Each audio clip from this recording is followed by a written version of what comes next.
ang architecture kasi dapat personalize siya, whatever it is, kung common man yung place like condos, Mhm. na personalize pa rin siya para mas maramdaman ng users kung akma ba 'to sa'kin, tutugma ba 'to dun sa lifestyle ko, aayos ba yung buhay ko kapag dito ako gumagamit ng space.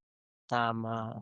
More of kasi different aspects of the project you need i-check din. Oo. So malaking factor din na holistic yung approach with the project. From the previous experience siguro, yung limiting factor lang din kasi doon, templated yung mga other works na ginagawa namin. Oo. But then, dito sa new venture namin, I guess we have the freedom to do what we want for the client, and at the same time, more of collaborative effort siya with the client.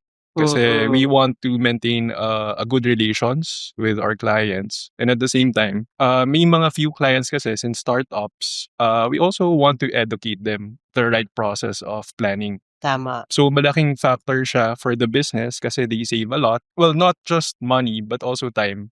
Pag hindi mo kasi na-explain further yung process of workflow, ang tendency nun magkakaroon ng recurring replanning na tinatawag. So Ikot lang, no?